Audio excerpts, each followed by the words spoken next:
Muy buenos días nuevamente a los colegas presentes. Estamos en una nueva conferencia de nuestro seminario Ciudadanía, Ciudadanías, y en esta ocasión estamos con el profesor Marco en filosofía y docente invitado de la Universidad Nacional Mayor de San Marcos, miembro del grupo de investigación Filosofía y Liberación de la misma universidad, docente invitado por la Queen Mary University of London. Ha sido profesor e investigador visitante del Instituto de Investigación en Estudios Latinoamericanos, Universidad de Alcalá. Entre sus publicaciones recientes destacan Triángulo Atlántico, Diálogos Latinoamericanos, del 2022, Imaginación experimental para una explicación melancólica de la relación sujeto-mundo, fenómeno número 2, una propuesta de arquetipos melancólicos para Concordia Internacional Zeitschrift für Philosophie. En esta ocasión, el profesor Marco Barbosa nos va a brindar su ponencia titulada Ciudad y Experimento, luego de la cual podemos empezar a discutir sobre la misma. Adelante, Marco. Bueno, muchas gracias, Eiffel. Muchas gracias, profesor Miguel Ángel Polo Santillán, que tan bien y gratamente lleva adelante los destinos de este grupo de investigación, filosofía y liberación, del que me precio en participar y ser colaborador. Es un gusto para mí estar aquí reunido con ustedes, y además poder hacerlo a propósito de una experiencia tan interesante y tan enriquecedora como es la del doctorado de filosofía de la Universidad Nacional Mayor de San Marcos. Muchas digamos, de las virtudes que puedan encontrar en los textos que he desarrollado hasta ahora y que voy a seguir haciéndolo, van a remitirse siempre a esas señeras clases con mis profesores de doctorado, ¿no? Digamos, en los diferentes cursos, en los cuales los debates han sido tan enriquecedores, eh, y en especial, digamos, este tema que voy a desarrollar el día de hoy eh, tiene una relación con precisamente uno de esos cursos, en el cual el docente a cargo era el profesor Miguel Ángel Polo Santillán, y, y estábamos desarrollando, me acuerdo, un seminario sobre Ulrich Beck, había que hacer el ensayo final del curso, ¿no? Como todos ustedes que están vinculados con el espacio del posgrado saben que siempre con estos seminarios tan enriquecedores al final del curso, pues hay un ensayo, ¿no? Y recuerdo que precisamente a raíz de la formulación de ese ensayo, ¿no? Y ya para redactarlo, yo me encontraba en esa época en Alemania y, y tuve una experiencia muy singular yendo a un mercado de Navidad en una ciudad de Magdeburgo, donde pude ver algo que realmente signó mi reflexión y que me dio muchos elementos, al punto que me hizo escribir algo sobre lo que vi, ¿no? Esto podría ser más o menos una lógica de constelación benjaminiana, ¿no? Porque lo que pude ver aquella vez fue una especie de reconocimiento de un experimento hecho en el siglo XVII por el patrón de la ciudad, Otto von Guericke, y que era precisamente una referencia a toda esta presión del vacío y de cómo esto se articulaba básicamente con esferas de acero, y cómo era tan fuerte la presión cuando estas esferas estaban cerradas y selladas con una válvula, que los caballos que se adosaban para los dos lados, para poder abrir estas dos válvulas que estaban cerradas, pues no lo podían hacer, ¿no? Porque era tan fuerte la presión que impedía que los caballos, que eran en número de 8, ¿no? 10 caballos en total, no podían lograr que se abran las esferas, ¿no? Y ese fue un experimento que se hizo en la ciudad, ¿no? En la ciudad de Magdeburgo, y lo recuerdan hasta ahora. Y ver eso a mí me generó muchas reflexiones, Y hoy precisamente voy a decir también algo a partir de esa primera referencia, ¿no? De esa primera impresión de este experimento de Guernica del siglo XVII. Entonces, antes de comenzar, quiero saludar a quienes se han conectado, obviamente a Eiffel, ¿no? Con el que venimos muy comprometidos con este seminario desde el inicio, desde que se lo planteamos al profesor Miguel Ángel Polo Santillán, y que contamos con su respaldo y ahora se ha hecho realidad y por eso estamos también muy contentos, ¿no? De cómo va evolucionando. A Vladimir, por supuesto, porque nuestro soporte, es el que siempre nos da la cobertura y siempre podemos con él coordinar temas filosóficos y también tecnológicos. Vladimir es nuestra ancla allí, a Guillermina, a Ángela, a Adrianita, a Betty, a Martín, a Daniel, a Giancarlo y a Marco Vaca, que también está conectado. Y por supuesto a todos los que están siguiendo esto en las redes sociales, ¿no? Entonces yo había preparado un texto que quería darle lectura eh, y básicamente voy a comenzar hablando sobre el mismo y después de la lectura pues podemos conversar un poco a propósito de las cuestiones que surjan, ¿no? Y de las interrogantes que puedan plantear. Lo primero que quería hablar en esta reunión que tenemos es sobre el experimento cooperativo, ¿no? Y cómo esto tiene una particularidad cuando se lo ve desde una perspectiva, ya sea de filosofía experimental, ¿no? De filosofía de las emociones, cobra digamos, singularidad especial, ¿no? Voy a dar lectura al texto a partir de este momento. Entonces, desde una explicación de emociones climáticas, religiosas y políticas, se podría sostener que el desplazamiento progresivo de la justicia como imparcialidad de John Rawls hacia un escenario en el que una multiplicidad de grupos de visión del mundo que compiten entre sí constituye la base sobre la que se supone que se produce el acuerdo sobre las cuestiones políticas fundamentales, afianza también la sintonía del experimento mental de la posición original con la noción por la cual las instituciones sociales pueden ser consideradas experimentos de cooperación en vez de intentos de encarnar un orden universal y ahistórico. Desde la política hasta la imaginación, en tanto ensayo dramático, la cooperación asume la función del ritual que consiste en aliviar y resolver la ansiedad volviendo a la gente hacia el exterior en actos simbólicos compartidos.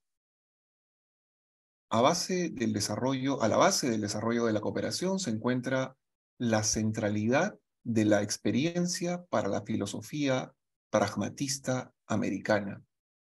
Esa continuidad de creencia y acción en la experiencia se remonta ya a los contactos primigenios de los colonos ingleses en el siglo XVII y la expoliación que le infringieron a los pueblos originarios de lo que hoy conocemos como los Estados Unidos de América. No es usual que para comprender frases del tipo, abro comillas, no seas una estadounidense tan voraz, cierro comillas, busquemos en la naciente modernidad pistas explicativas en torno a la disposición experimental y el sello que ésta imprime a la historia democrática norteamericana.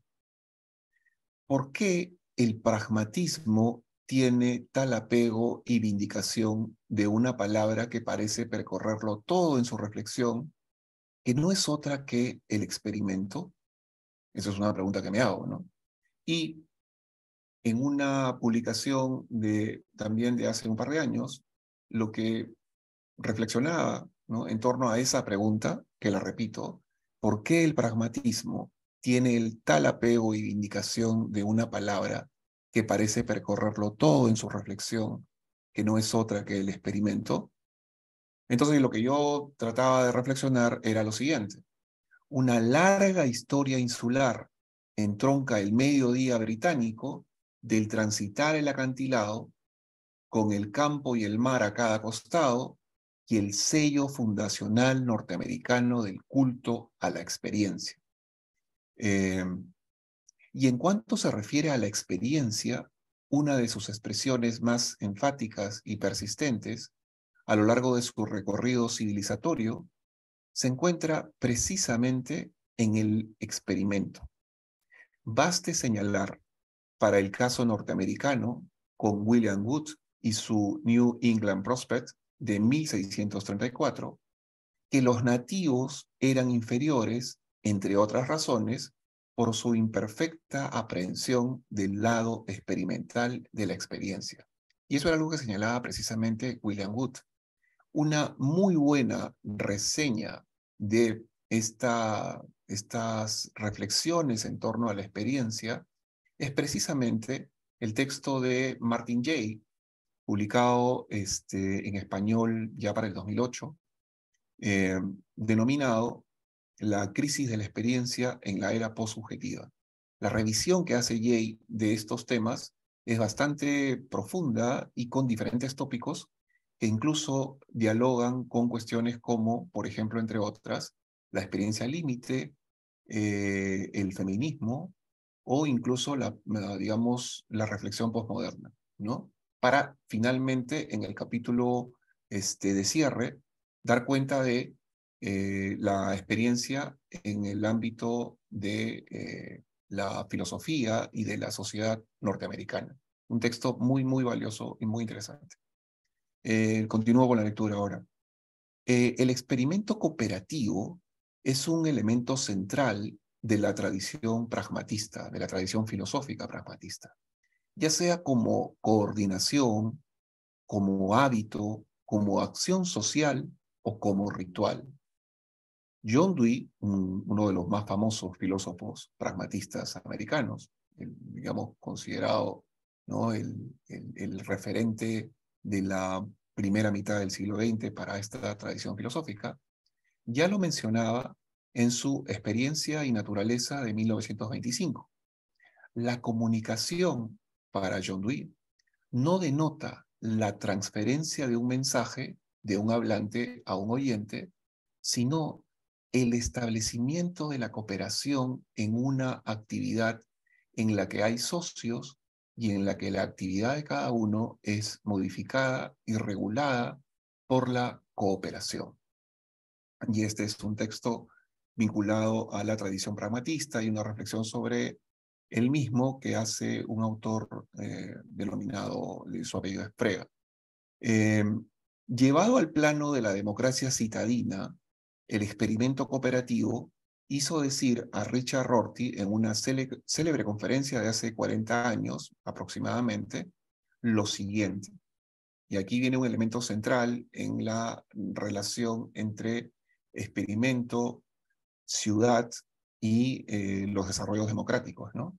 Y Richard Rorty decía hace 40 años lo siguiente: Jefferson y Dewey describieron a los Estados Unidos como un experimento. Si fracasa el experimento, todos nuestros descendientes aprenderán algo importante, pero no aprenderán una verdad filosófica, ni tampoco una verdad religiosa. Tendrán simplemente alguna sugerencia acerca de los aspectos que deberán tener en cuenta cuando den vida al siguiente experimento. Aunque no sobreviviera nada de la época de las revoluciones democráticas, ¿acaso nuestros descendientes recuerden, al menos, que las instituciones sociales pueden ser consideradas experimentos de cooperación, en vez de intentos de encarnar un orden universal y ahistórico? Resulta difícil creer que sea este un recuerdo que no vale la pena conservar. Para la circunstancia que les comentaba al inicio de la exposición, donde veía ese experimento recordado del siglo XVII de Otto von Guericke en la ciudad de Magdeburgo, y cómo era algo que formaba parte del paisaje urbano, precisamente pensaba también en este párrafo de Rorty, hablando de la democracia y la sociedad norteamericana como un experimento de cooperación. Entonces era algo que ligaba ya en aquella ocasión y que siempre ha estado, digamos, en mi reflexión sobre estos temas muy presente. Continúo con el texto, ¿no? Los ejemplos abundan respecto del ánimo experimental del urbanita. Se puede en este extremo referir los experimentos para determinar el rumbo melancólico del cual nos hablaba Kierkegaard en Tremor y Temblor. O por ejemplo, lo que se refiere a Broncano, a Fernando Broncano, desde el ámbito de la filosofía de la tecnología, y cuando habla él precisamente del momento de prueba, de autoexamen, de reinvención de sí mismo, que constituye la experimentación mental del que imagina otro mundo, y también al propio Martin Jay, quien afirma que la conquista de los colonos ingleses y el impuesto crossing borders, ¿no? Este cruce de los límites, este cruce de la frontera, a los habitantes originarios se justificó en, y abro la cita sobre lo que decía Martin Jay, su supuesta falta de disposición o de capacidad para experimentar en ella en nombre del desarrollo progresivo y de la explotación. Entonces, estos elementos en relación al experimento y en particular del experimento cooperativo son cuestiones que, digamos, están siempre ligadas, desde mi punto de vista, a una forma de desarrollo filosófico bastante particular que está ligada a esa experiencia de la experiencia, que es lo que caracteriza a la filosofía pragmatista en particular. Y cuando referimos la ubicación de esta filosofía en una, digamos, en una particularidad norteamericana, o pensamos que es básicamente un asocio pragmatismo igual Norteamérica, deberíamos tomar en cuenta que el influjo del pragmatismo ya para el siglo XXI es un influjo mucho más global, ¿no? Tiene alcance universal y ya no podría ser solamente una peculiaridad norteamericana.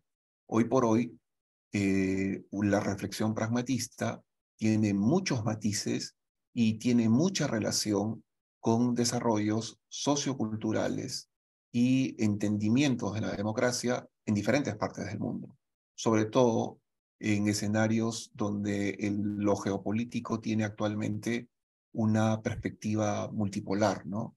Y donde los pesos y contrapesos están muy lejos de aquellas épocas en las que básicamente era un tema dual, ¿no? El mundo en dos. Hoy es más complejo, ¿no? Y hay más actores. Entonces, me da la impresión que esa referencia, esa centralidad del experimento y de la experimentación y de cómo eso se relaciona a cuestiones, digamos, que trascienden en mucho la perspectiva que usualmente tenemos de la palabra, asociada a laboratorios, asociada a una lógica de ciencia dura, ¿no? A cuestiones de prueba con determinadas características propiamente científicas, entre comillas.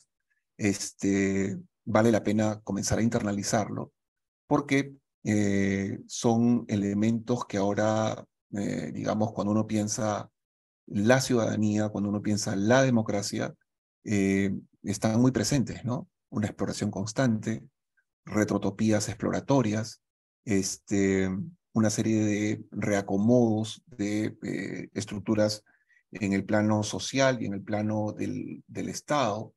Eh, entonces, eso como primer alcance.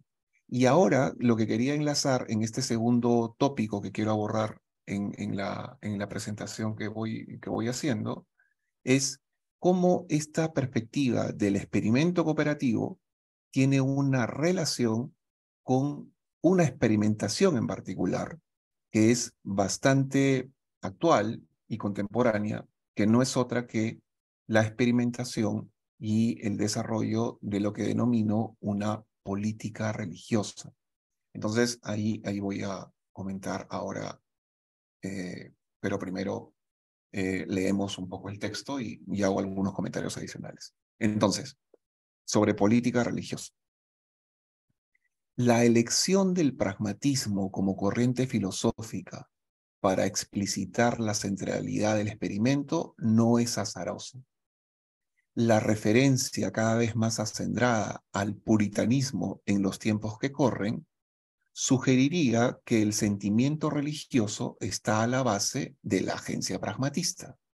Así, el comportamiento piadoso, la intensidad emocional del dogma o la conformidad externa al ritual explican cómo y allí cito, abro comillas, valorización de la experiencia religiosa reforzó la propensión norteamericana al individualismo idiosincrático, ¿no? Y eso lo comentaba precisamente, lo comentaba Broncano, Martin Jay, en esta publicación de la crisis de la experiencia en la era posubjetiva. Continúo con el texto. Las democracias gospel que se aprecian hoy en los 4 costados planetarios tienen en esa referencia norteamericana una inspiración y un modelo. Aquí quería hacer un comentario de algo que me llamó la atención ahora que estoy en Inglaterra, ¿no? Un programa de los más vistos de la BBC y que tenía mucha audiencia era precisamente un concurso de coros gospel ingleses, cuyo modelo era precisamente los coros gospel norteamericanos. Y entonces era muy curioso, ¿no? Era una especie de yo soy, ¿no? Para nuestra cultura televisiva peruana, ¿no? Era todo un concurso así de estrellas, cosas musicales, precisamente a partir del desarrollo de estos coros, ¿no? Con participación de grupos que buscaban ganar un premio cantando al estilo gospel, ¿no? Entonces fíjense cómo se producen estos flujos, ¿no? De los colonos ingleses, siglo XVII, toda esta lógica de la experiencia como experimento, y luego cómo hay un retorno, un flujo de retorno de estos experimentos cooperativos, le llamarían los pragmatistas, por supuesto, pero ya en un plano en el cual la vivencia religiosa se convierte en algo cada vez más protagónico y a través de un vehículo tan intenso y tan importante como la música, ¿no? Continúo. Entonces, cuando me refiero a la política religiosa, allí quiero hacer esa precisión y por eso sigo con el texto. Esa, sin embargo, no es una historia ni neoliberal, ni moderna, ni medieval solamente. Hay mucha trayectoria concernida cuando se trata de ligar templo y civitas, límite y peregrinación, dioses y gobierno. Recientemente había argumentado acerca de la centralidad del templo para la ciudad arcaica de hace 8.000 años, así como también de los sucesivos y milenarios momentum patrius, es decir, momentos en los cuales se hacía referencia a este sentimiento de patria, que columbran desde la patria ciudad, pensemos pues en una Uruk mesopotámica de hace miles de años, mucho más antigua que Atenas, hasta la patria hipermoderna, ¿no? Que implica una referencia más reciente. Entonces, esos sentimientos en torno a la patria y su relación con la ciudad tienen una larga historia y había, digamos, necesidad de reflexionar sobre ello, básicamente a propósito de un texto al que le denominé La ciudad heroica, que precisamente forma parte de una investigación que desarrolla el grupo al que pertenezco, ¿no? Y que lidera el profesor Miguel Polo, del grupo de investigación de filosofía y liberación, y que va a tener próximamente una publicación colectiva donde está esta reflexión sobre la ciudad heroica. Continúo entonces. pese a las contemporáneas caracterizaciones y reverberaciones al uso, los tiempos de la religión política, como cuando el fascismo sacaba el músculo hace 100 años, ya no son los actuales. Precisamente en diálogo con esta referencia a una religión política de hace centenaria, ¿no? Que era lo que decía precisamente el Duce Mussolini, decía que el fascismo era una religión política, ¿no? Actualmente, por eso es que en contraposición a ello pensaba más bien en una política religiosa, ¿no? Y no en esta transferencia de elementos religiosos a la política, sino exactamente algo que va en un sentido inverso. Entonces, por eso consideraba que ya no son esos los tiempos actuales. Elvira Lindo, en un evento sobre feminismo y emociones, hecho en el 2019, donde participó también la filósofa Victoria Camps, la escritora Elvira Lindo decía lo siguiente, y abro la cita: hay gente que deja de creer en Dios y empieza a creer en la ciencia y acaba creyendo en la ciencia como si fuera una religión. Eso decía Elvira Lindo en aquella ocasión en el 2019. Respecto a esa afirmación, también consideraba, cuando la leía y la releía, que era una afirmación que evoca ese cada vez más olvidado siglo XX, con todas las tendencias conspiranoicas y con todos los temas de descrédito de lo científico a propósito de cuestiones como el cambio climático o la pandemia que nos afectó hace poco. Pareciera esa una afirmación importante, ¿no? O sea, ya ni siquiera se cree en la ciencia como si fuera una religión y tampoco son los tiempos de la religión política como se entendía el fascismo hace una centuria. Entonces, el experimento como motivación y discurso experiencial tiene, desde mi punto de vista, precedencia religiosa.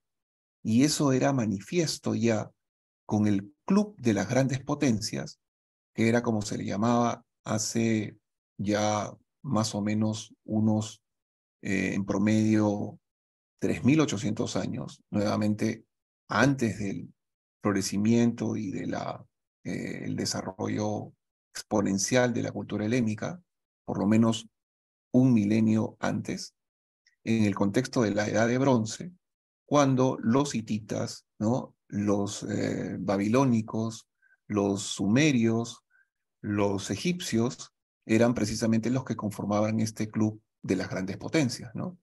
Y eso lo dice Van Mierop, ¿no? Un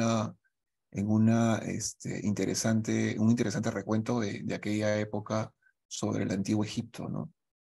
En esa época, cuando uno piensa en esa época, cuando se retrotrae a esa época, los sacerdotes del templo eran considerados el auténtico cerebro y el corazón de la ciudad.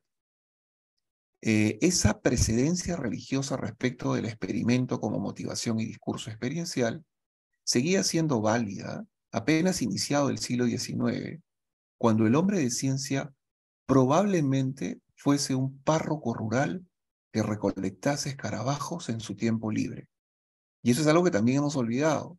Laura Snyder nos recuerda en su libro El Club de los Desayunos Filosóficos que precisamente ese era el escenario a inicios del siglo XIX, cuando estas cuestiones eran bastante vívidas. No fue sino hasta 1833, en el marco del tercer encuentro de la Asociación Británica para el Avance de la Ciencia, que se adoptó la palabra científico. Y hay toda una historia, un relato específico sobre en qué contexto, de qué manera.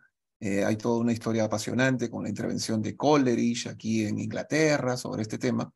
Pero el dato concreto es que la referencia a los científicos, la profesión de científico, no es ni siquiera bicentenaria en términos de su definición como tales. Hombres de ciencia, savants, ¿no? Eso siempre ha habido, pero científico es una profesión que va a cumplir dentro de 10 años su bicentenario. Pero en términos religiosos, la cantidad de relaciones que uno encuentra con este desarrollo, esta perspectiva experimental en diferentes niveles, es realmente exponencial y milenaria. Entonces, esa es una característica también importante que a veces, precisamente por los conflictos que plantea Scopus, ¿no? Que plantean las reformas universitarias entre las ciencias duras y las ciencias humanas. Olvidamos que la profesión de científico no es ni siquiera bicentenaria, ¿no? Y obviamente que su apogeo ha estado asignado y centralizado en el siglo XX con mucha fuerza, pero es como si ahora estuviéramos generando un desplazamiento hacia la necesidad de un saber que requiera reconectarse con algunos de estos enclaves, como por ejemplo lo que relata Snyder en el Club de los Desayunos Filosóficos, porque fueron filósofos precisamente los que hicieron posible que eh, esta concreción de la denominación científico se llevara adelante, ¿no? Fue precisamente desde ese espacio. Y entonces esa palabra se adoptó, como les decía, en 1833.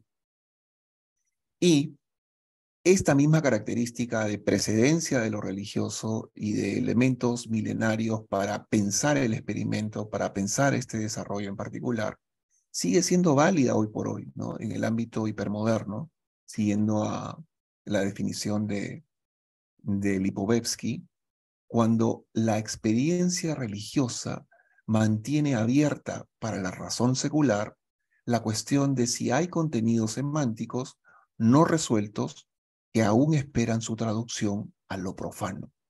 Y eso precisamente es uno de los cierres de las palabras finales de la última entrega de Jürgen Habermas, denominada también una historia de la filosofía, ¿no?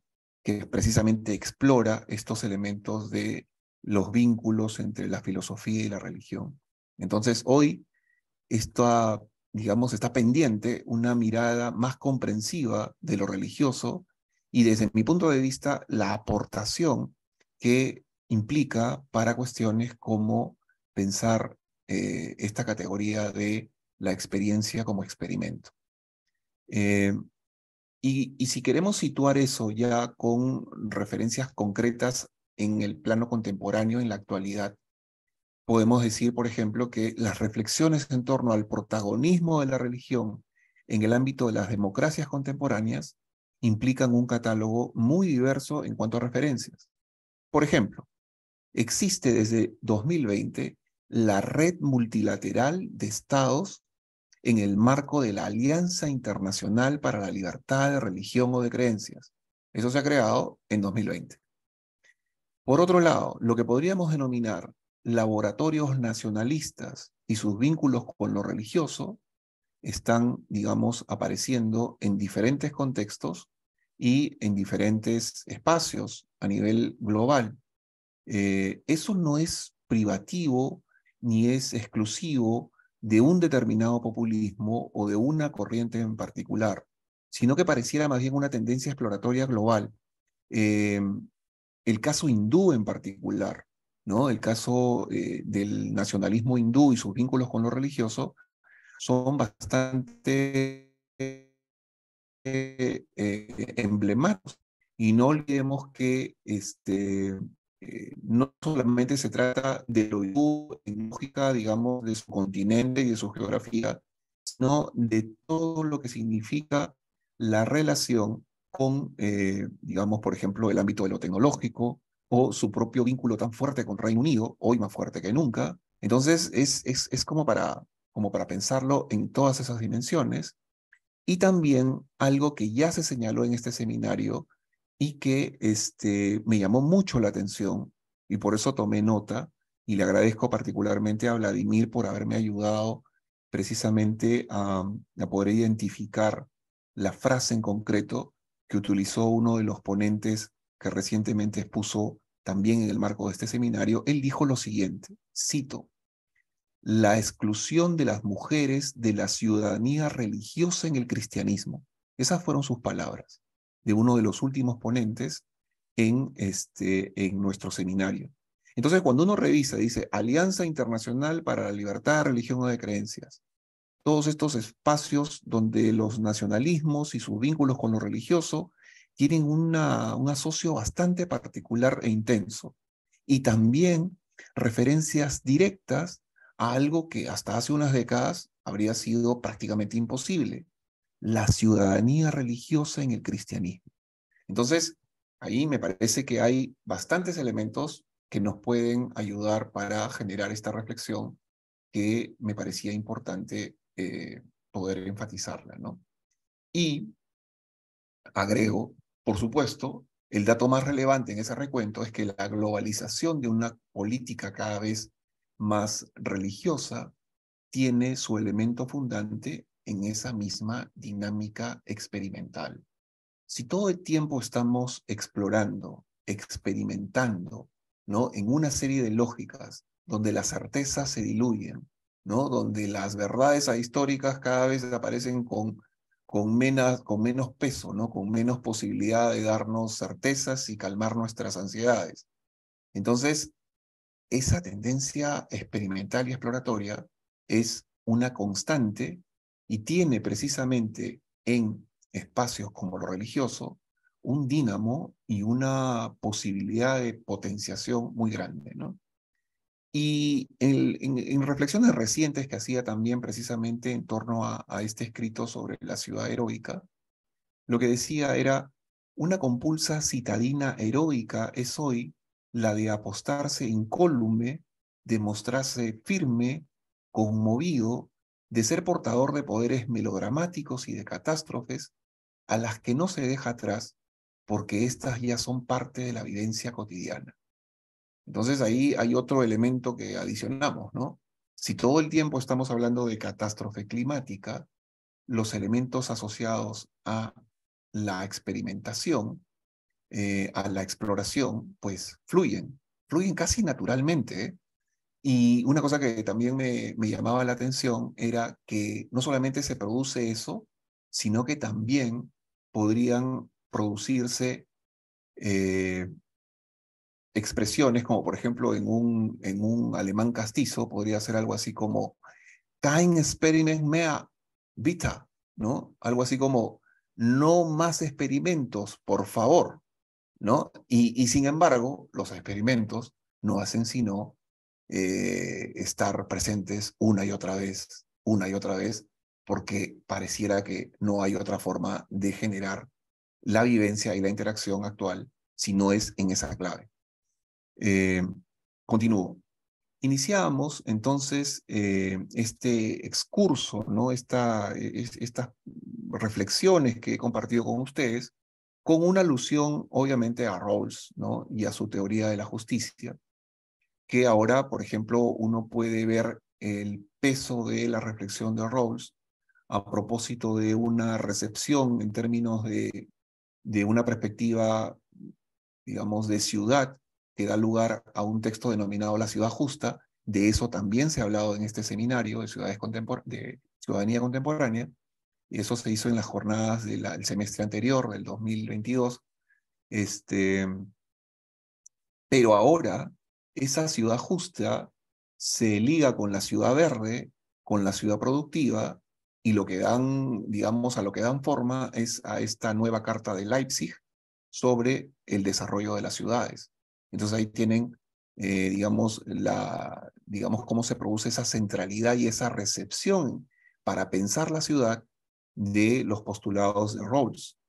Entonces, siguiendo esa pista, podríamos ahora pensar también la ciudad dialogando con el experimento, dialogando con esta política religiosa, y entonces en la actual complejidad de la relación entre las doctrinas comprensivas, en particular las religiosas, y las libertades básicas e igualitarias, hay algo que está columbrando esa emergente red de vínculos entre los ciudadanos, desde los street pastors, que son no otra cosa que recursos, ¿no?, personas de iglesia que hacen un trabajo, digamos, muy activo en el campo de las ciudades, los street pastors, los pastores de las calles, hasta los peregrinos de Schoenstatt, que son también formas de llevar adelante una activa ciudadanía vinculada con lo religioso, con particular apego en dar estos valores a, por ejemplo,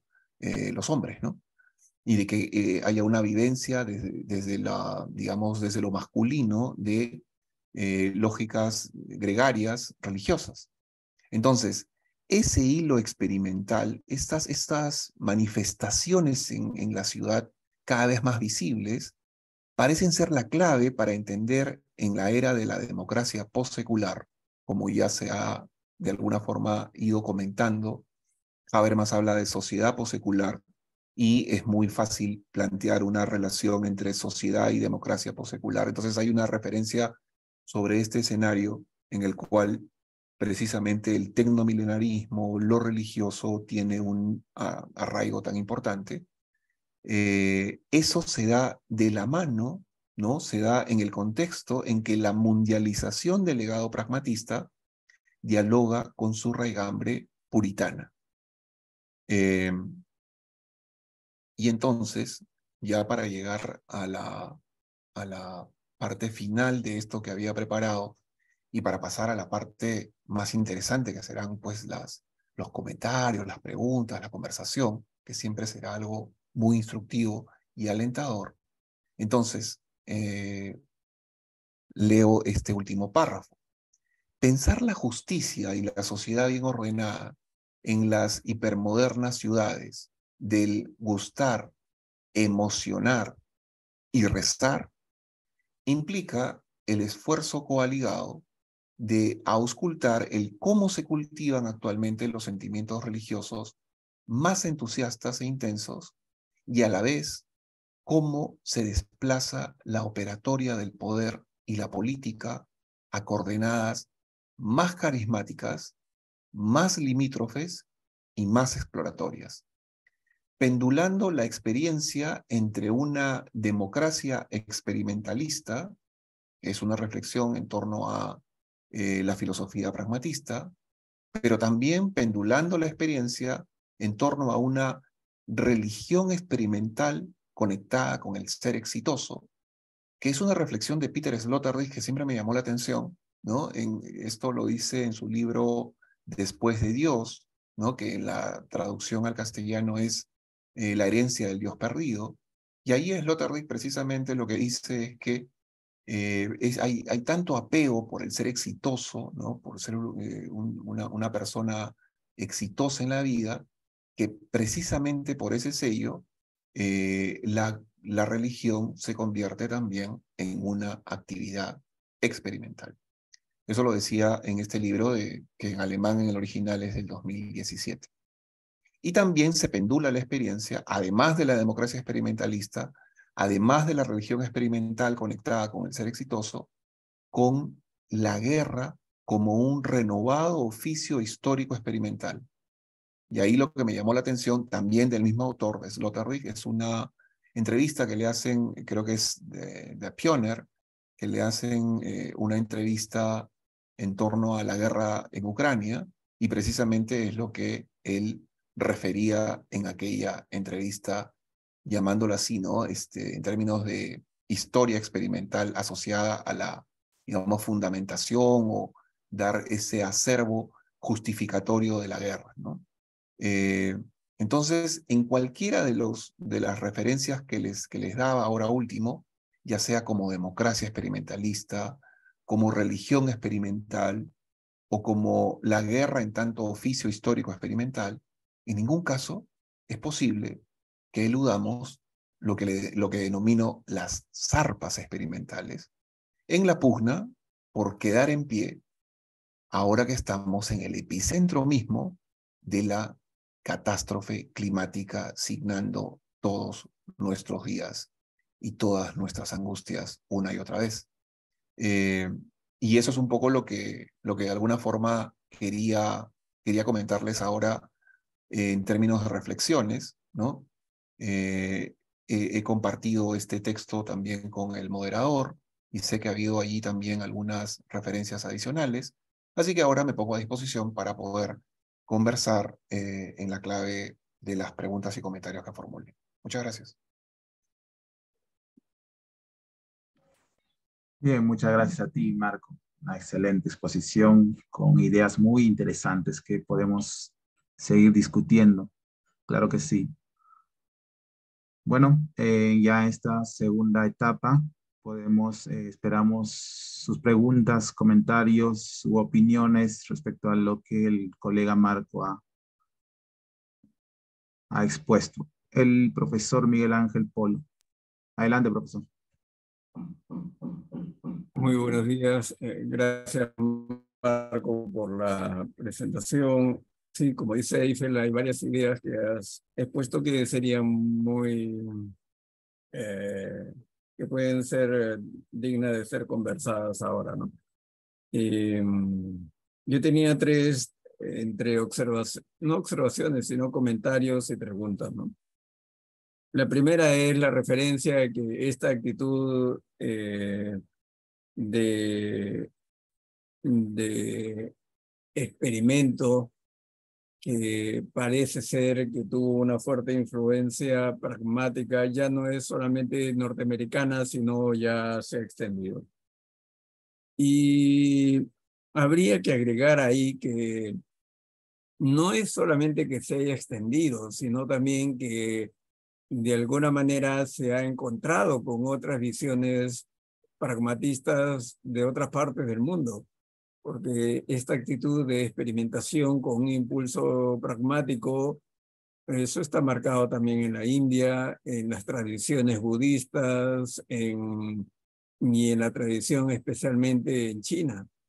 En China, si uno lee, por ejemplo, los famosos textos de Mao, la práctica es el criterio de verdad. No hay una verdad así a priori a partir del cual se tome decisión, sino la misma práctica es el criterio de verdad. Algo hay de eso también en la mentalidad budista cuando el Buda mismo ya siglo V antes de Cristo señalaba que no hay que creer a alguien porque simplemente lo dice o porque sea el maestro o porque ni siquiera porque tenga buen razonamiento, ¿no? Sino de pasar ahí por el proceso de esto nos sirve, esto beneficia a la humanidad, nos beneficia. Si pasa por un filtro también ético. Entonces el primer comentario era eso, ¿no? De cómo esto se ha extendido. Y a lo mejor esto que tú señalas como revelas con claridad, este impulso de los experimentos, también tenga una contraparte, y esto sí ya es como una reflexión, a ver qué opinas tú. La contraparte es que va parejo a una decadencia de las ideologías, ¿no? Y por eso mismo podemos ver que aún siendo de derecha o de izquierda, a veces se toman las mismas políticas en economía, en distintos rubros. Entonces ya la cuestión ideológica como que queda de lado, ¿no? A veces en cuestiones de migración misma, ya no importa si se es de derecha o de izquierda, parece que toman las mismas decisiones, ¿no?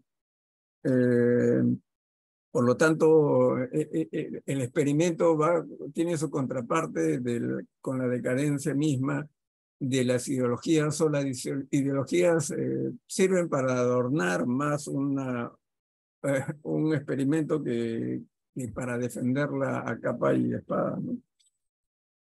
Lo segundo era el de hasta dónde se puede estirar, ¿no? La idea misma de experimento y qué presupone la idea de experimento. Porque el experimento puede tener muchas formas. Por ejemplo, el que, digamos, sea expresión de sujetos que toman acuerdos o consensos para llevar a cabo, pues, una transformación social, ¿no? Que, digamos, que sería, digamos, el experimento habermasiano, ¿no? Sobre todo en crisis como la que estamos ahora acá en el Perú, ¿no?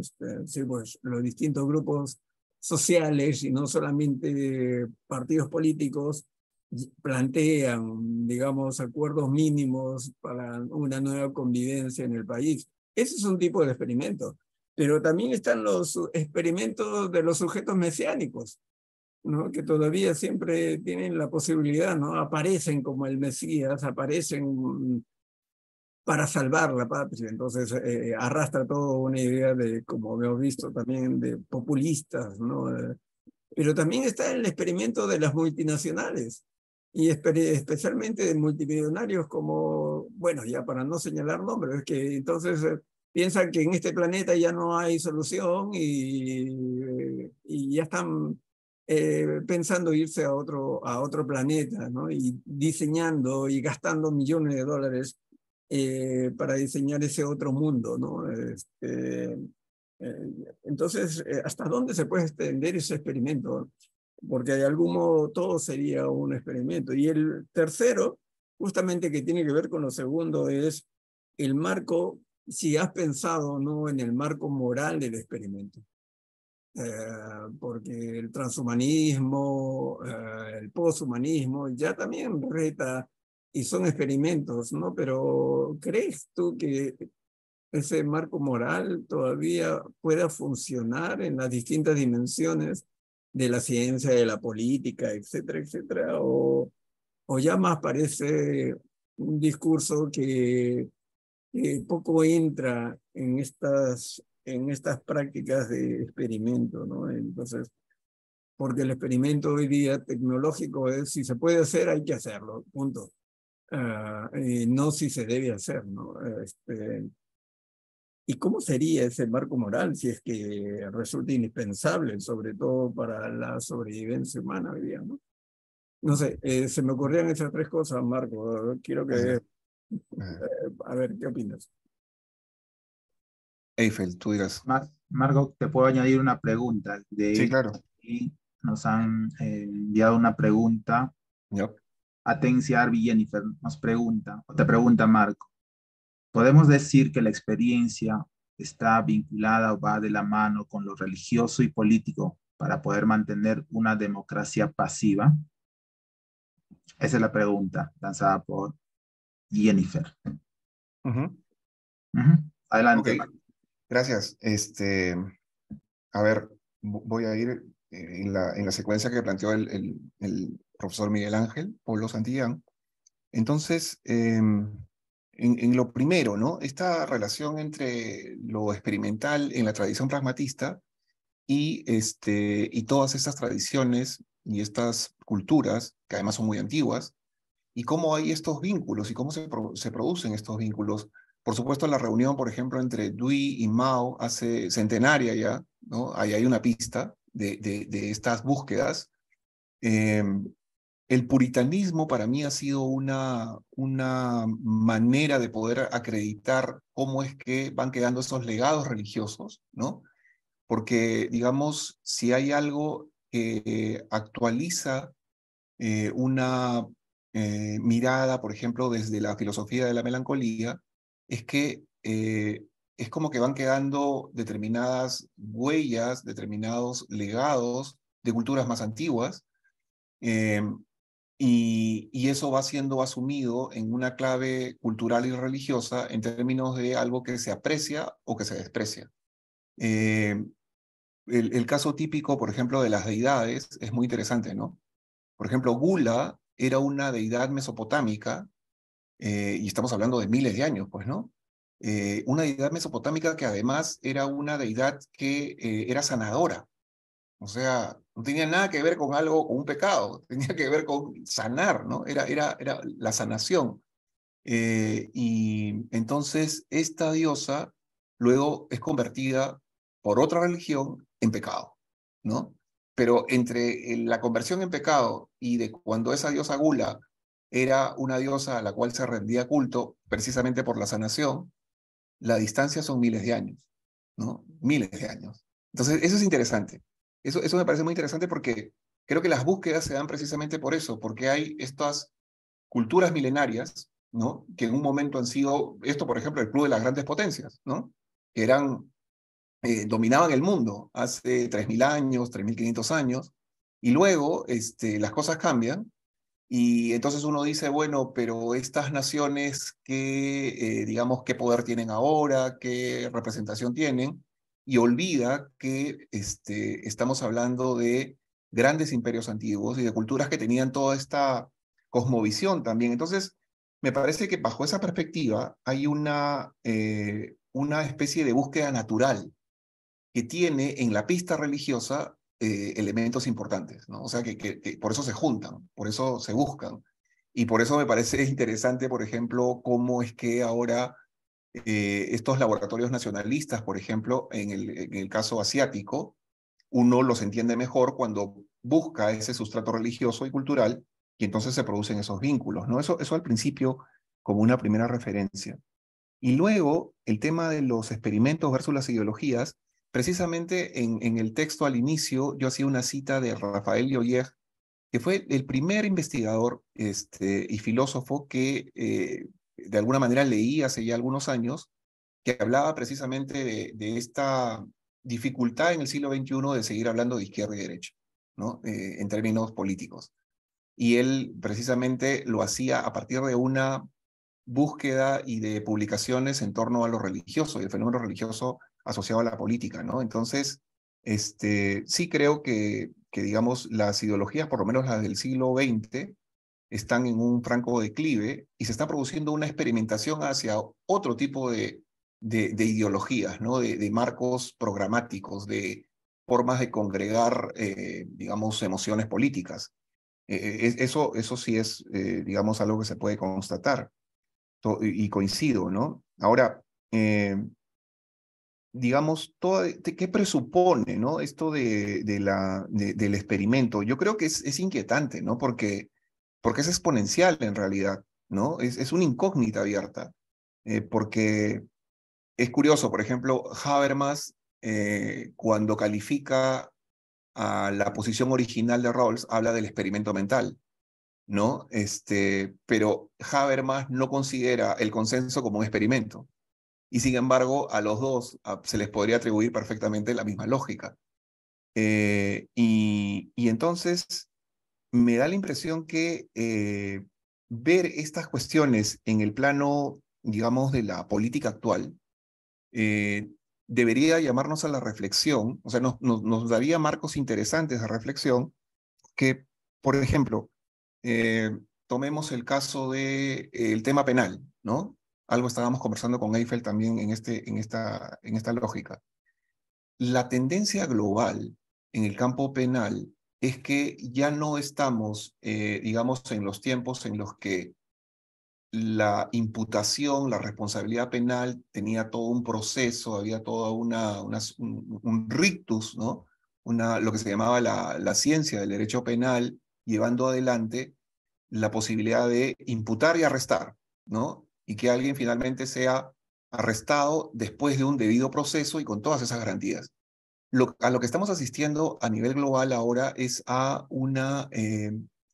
un énfasis cada vez mayor, ya no en imputar la responsabilidad en el campo penal, sino en generar lo que se conoce como la vigilancia predictiva.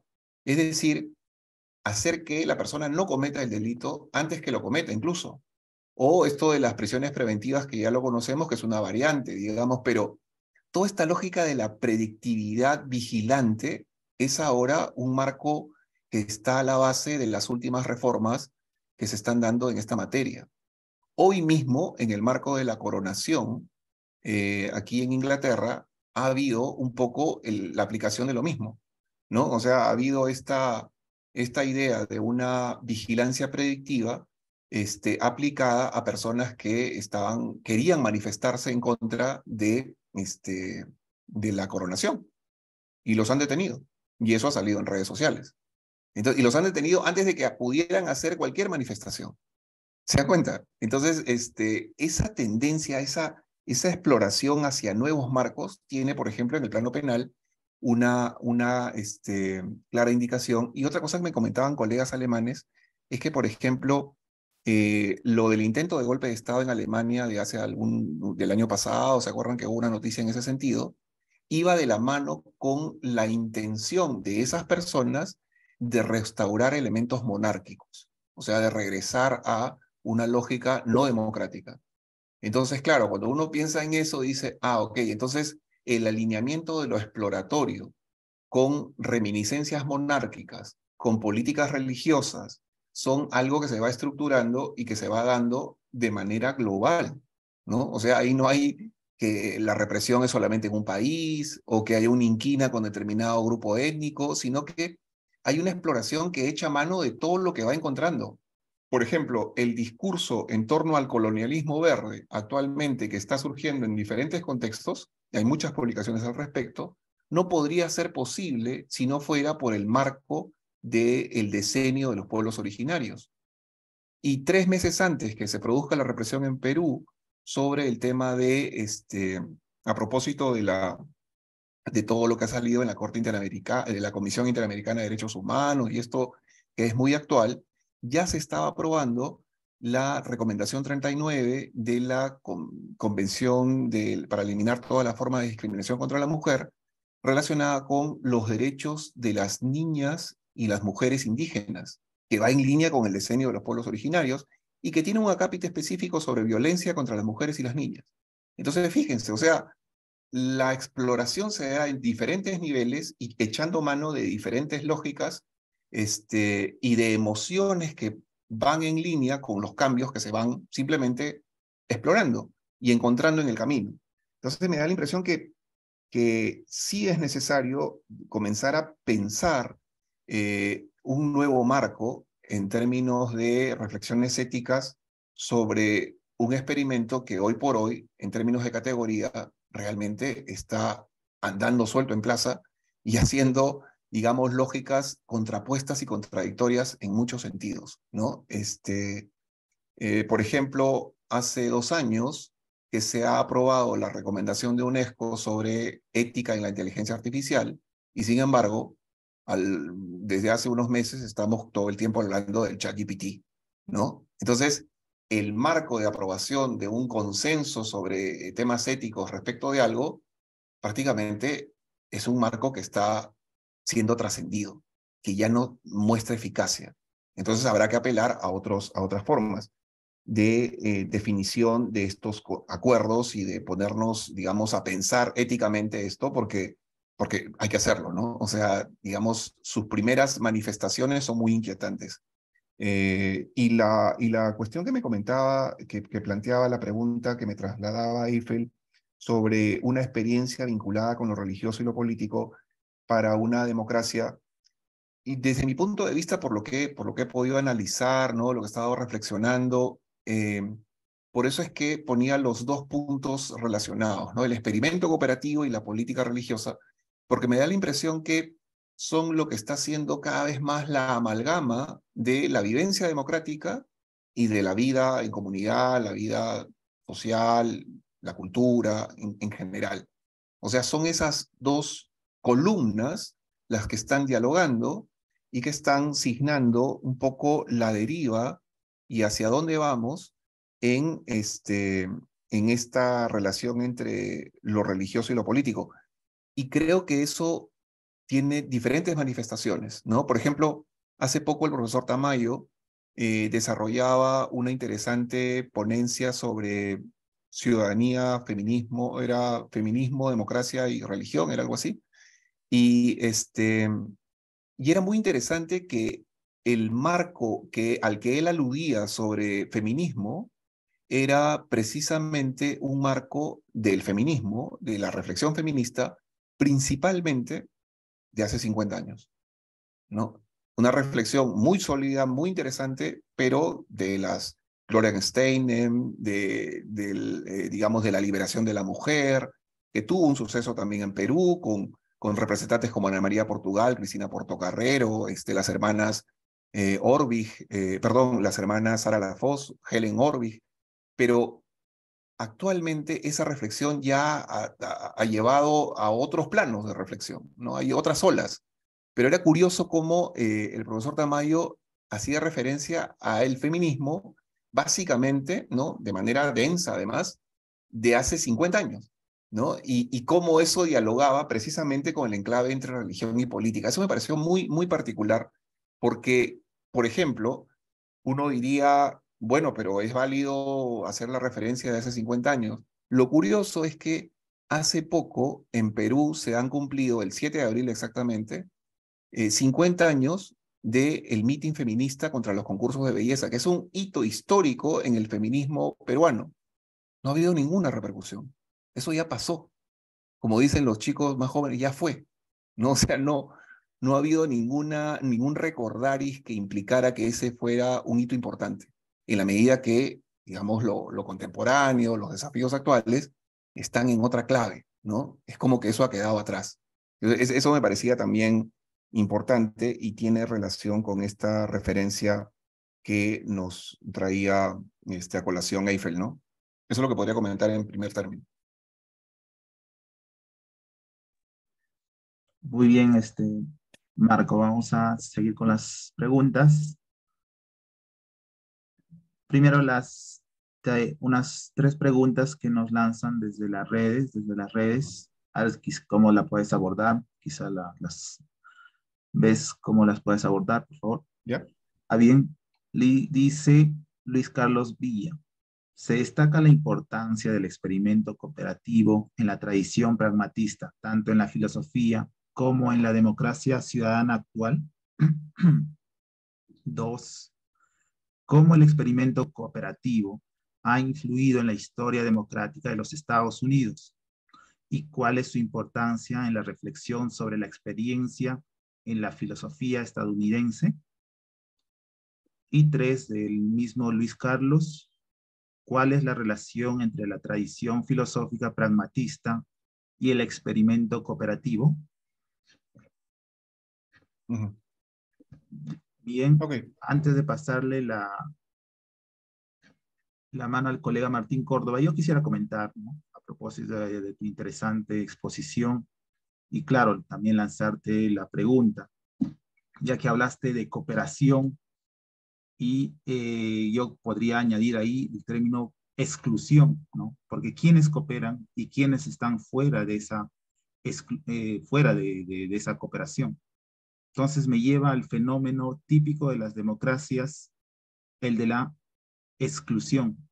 Cuando llevábamos clase con mis estudiantes, ¿no?, sobre los orígenes de la democracia, y la democracia surge de manera exclusiva, excluyente. Perdón. Por ejemplo, ¿quiénes eran ciudadanos atenienses, ¿no? El hijo de padre y madre ateniense, ninguna otra persona, ¿no? Ninguna otra persona. Entonces, ¿quiénes tenían acceso? Bueno, ahora decimos derechos, pero en este caso a los privilegios de los atenienses, solo ellos, y el resto, los inmigrantes, los comerciantes de otras ciudades no tenían acceso a los privilegios de los atenienses. Y así nace la democracia y así se mantienen nuestras democracias. El fenómeno que vivimos de los inmigrantes, de los migrantes, es el mismo. Como estados modernos, tampoco permitimos nosotros compartir los privilegios que asumimos, ¿no?, que tenemos como connacionales. Eso se ha visto ahora justamente con los inmigrantes venezolanos en la frontera norte con Chile. Hoy he visto un video, no sé si era de hoy, pero he podido ver un video de un venezolano corriendo y los policías persiguiéndoles, ¿no? Creo que yo pienso que ese es el video del año, ¿no? Un video trágico, claro. Es un video del año, ¿no? El video del año del inmigrante corriendo, no por una necesidad de entrar a un país, de tratar de acceder a algún privilegio que tiene ese país, pero que como país democrático, ¿no?, es excluyente. Entonces, ¿cómo ves ese tema de la exclusión en las democracias modernas? Bueno, y ahora le paso Gracias. Y lo pasamos a Martín, claro. a Martín Sí. Córdoba. Adelante, Martín. Sí, muchas gracias, Marco, por tu interesante ponencia. Creo que ha permitido elucidar muchas aristas sobre la situación contemporánea, ¿no? Personalmente, bueno, por el rubro que trabajo, quisiera un poco incidir sobre esta relación entre política y religión y experimento un poco que ha sido trazado, ¿no? Toda una serie de,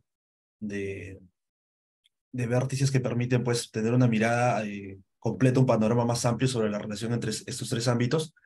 Y me recordaba un poco por así decirlo, bueno, por el autor que más conozco, a Giorgio Agamben, que de uno u otro modo también trabaja estos ámbitos y de algún otro modo va más o menos por la misma línea que has presentado.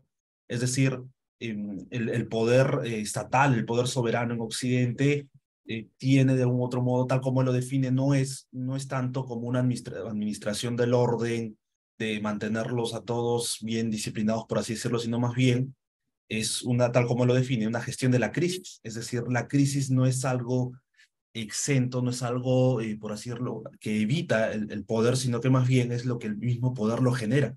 Y esto en consonancia con una serie bueno, es la propuesta de Agamben también, de genealogías que remiten pues finalmente al paradigma trinitario del cristianismo, ¿no? Donde precisamente se conciben las tres personas de la Trinidad para administrar el mundo, ¿no? En separación con una sustancia divina única que sería, que el equivalente moderno político sería pues vamos por así decirlo, la presidencia de la República, mientras que o el soberano, ¿no? Mientras que las tres personas de la Trinidad serían los ministros o los encargados del gobierno. Pero bueno, eso ya es la propuesta de Agamben, que definitivamente ya algún filólogo pues, tendrá la oportunidad de discutirlo. Lo que quisiera más que nada incidir es en el hecho de precisamente esta idea, ¿no? De la crisis, de que el mismo poder busca la crisis y que de algún otro modo eso permite, y en esto que tú mencionabas, ¿no? La vigilancia preventiva, permite de algún otro modo anticiparse a estas escenas, a estas situaciones, y de algún otro modo poder justificar un tipo de mayor intervención estatal, ¿no? De un otro modo es a través de la crisis, a través de tolerar cierto tipo de espacio para el desorden, cómo es que el orden finalmente termina justificándose, ¿no? Y esto es algo que me he encontrado bastante en tu ponencia, y por eso me resultó bastante interesante en el hecho mismo del experimento, ¿no? De qué tanto el experimento es tolerado, es permitido, justificado, precisamente porque es lo que de alguna otra manera hay que, cómo el poder va a funcionar, ¿no? A través de estas ideas. Ahora, y esta es la pregunta más que nada, ¿no? Porque ya, bueno, hemos expuesto el problema, hemos tal vez dilucidado esta serie de cuestiones, pero ¿por dónde estaría o hacia dónde tú crees, ¿no? Personalmente, que podría haber esos indicios de pensar esto que tú denominabas este nuevo marco, ¿no? Estos intersticios, tal vez dentro de la propia tradición occidental, tal vez no tengamos que remitirnos a otra esfera, que también sería un tanto problemática, ¿no? Si existe realmente otra esfera. Pero de un otro modo, ¿cómo pensar una nueva política, una nueva relación que de algún otro modo pues permita, por así decirlo, perdón, por así decirlo, prevenir curiosamente prevenir, ¿no? O de algún otro modo no caer en estos vicios que pues al parecer la política en sus determinaciones teológicas en la lectura de Agamben nos habría pues arrojado. Esa es mi pregunta, Gracias nuevamente por tu ponencia. Ok, Elfil, Marco, ¿respondes administra a las las preguntas? respuestas. O Sí, aquí hay una pregunta más en el chat. sí, de ¿Deseas que Ángela. la diga No, no, o ya la respondes? leí, ya la leí. Sí, ya Ah, voy a ya comentarla entonces, también. Entonces, adelante, Marco, adelante. vamos organizándolo. A ver, sobre Luis Carlos. En realidad, Luis Carlos está ligando el experimento cooperativo y el pragmatismo, y, y es claro que el arraigo de esta definición por el lado pragmatista aparece en todos lados. Incluso, fíjense, hay un texto que de hace un año, creo, sobre negociación y conflictos, de temas organizacionales, donde es tan exponencial esta presencia de la tradición pragmatista que se habla en un momento en el marco de las negociaciones, hay que tener en cuenta, dice el libro, el excedente cooperativo. ¿Se dan cuenta? Es algo que aparece en diferentes contextos y yo diría que el sello norteamericano allí es muy importante. No olvidemos que ya una vez le preguntaron a John Rawls por qué había hecho ese giro de su preocupación en términos de la democracia y de la justicia, que había comenzado a incorporar en la última parte de su obra activamente el tema de la religión. Creo que le preguntaron en el 98, ¿no? 1998. Y él lo que refería era que sí, estaba preocupado, porque decía que en su país, en Estados Unidos, entre el 95 y el 98% de las personas pues tenían una, digamos, confesión religiosa, ¿no? Y ahí no habría que despistarnos con esta manera de asociar o pensar que religión es específicamente disciplina en el culto, ir a la confesión, ¿no? Ir al templo, estar activamente, no. Y ya hay definiciones como religión vicaria, ¿no? que plantean básicamente una relación con lo religioso en diferentes claves, donde no es que uno tiene que ver a grandes multitudes, ¿no?, congregadas para decir que hay o no sentimiento religioso. Entonces, eso me da la impresión que es un asunto importante de tomar en cuenta, ¿no? Y la gran, digamos, el gran sello histórico de Estados Unidos en términos de lo religioso. Otra cosa que se olvida también es que cuando pensamos en cuestiones como la discriminación racial, pensamos que la discriminación racial siempre se da básicamente por una cuestión específicamente étnica y normalmente, incluso Naciones Unidas, ha hablado de los odios raciales y religiosos. Entonces hay una conexión ahí entre esas dos cuestiones. No van separadas, no es una cosa que camina al margen de la otra. Y eso lo dice desde sus primeras resoluciones del año 46, ahí nomás fresquita, digamos, el término de la Segunda Guerra Mundial, ¿no? Luego, Eiffel planteaba esta relación, digamos, antitética entre cooperación y exclusión, ¿no? Y de cómo es que esto es un asunto muy constatable hoy por hoy, ¿no? Yo lo que recordaba cuando te escuchaba, Eiffel, ahora era precisamente una foto que he compartido no la tengo acá como para compartirla con ustedes aquí, pero sí la pude compartir en el grupo de investigación y tiene que ver con el camino de los sentidos en Alemania, ¿no? Básicamente en el corazón de Alemania, en el bosque alemán, un camino donde uno va encontrando, a medida que va caminando, una serie de límites, ¿no? Y de experiencias en torno al límite.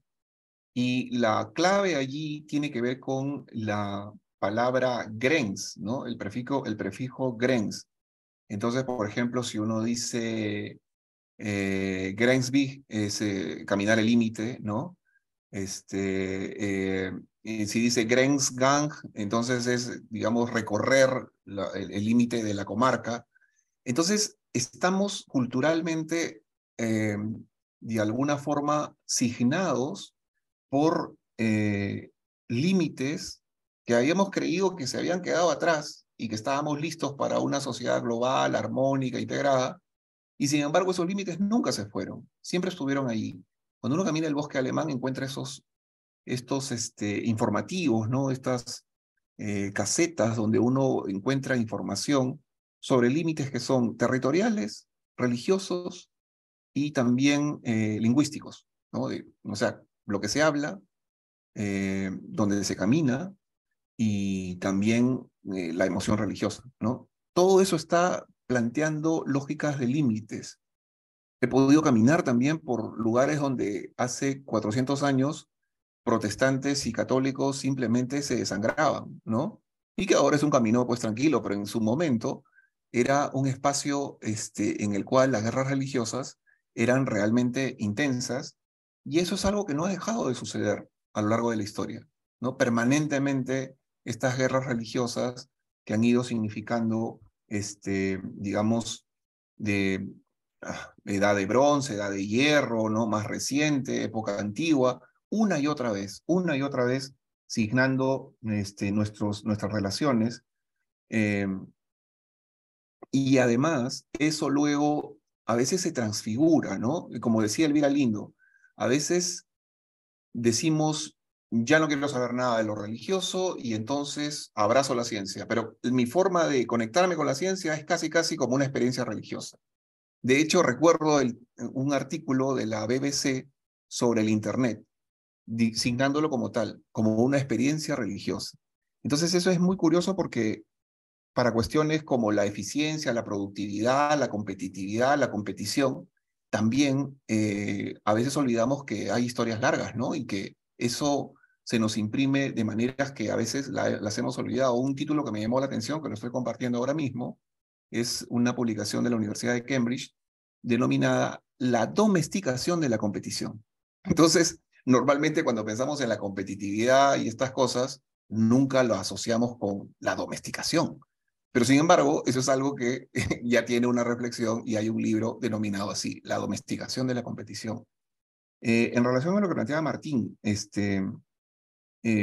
Yo creo que hay formas de buscar esos vínculos con estas lógicas trinitarias, ¿no? También coincido de que lo trinitario es tan fuerte por la tradición religiosa, en el caso occidental es muy fuerte.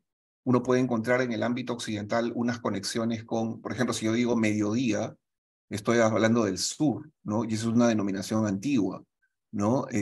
Saturno ya era conocido por los mesopotámicos, ¿no? Y luego es renombrado por los griegos y luego llega hasta Roma, y así por el estilo. Hay cosas muy antiguas. Entonces, uno podría pensar, por ejemplo, cuando Voltaire hablaba precisamente de los problemas en el siglo XVII, viéndolo desde el siglo XVIII, Voltaire decía que había tres cosas que siempre estaban presentes en la mente humana, ¿no? En la mente de los coterráneos. Y era el clima, la religión y la política. Y me da la impresión que tal vez allí haya una perspectiva, pensando en esa lógica trinitaria, ¿no? De estas tres características, el clima, la religión y la política, de buscar salidas a estos tiempos de catástrofe, que yo diría que además es catástrofe experimental, ¿no? Porque estamos tratando de experimentar todo el tiempo respecto de cómo superar la catástrofe. Y los tiempos de catástrofe tienen esa lógica, ¿no? Por ejemplo, yo no puedo entender muy bien a los estoicos y toda su doctrina si no es en una compulsa permanente de tiempos de catástrofe, ¿no? Que eran estos tiempos donde, digamos, además del cambio de antes de Cristo, después de Cristo y este manejo de la historia que le hemos adosado a esa parte de nuestra lógica civilizatoria, eh, tenía, digamos, varias connotaciones de un mundo que estaba llegando a su fin, ¿no? Y eso ha sucedido a lo largo de la historia varias veces, ¿no?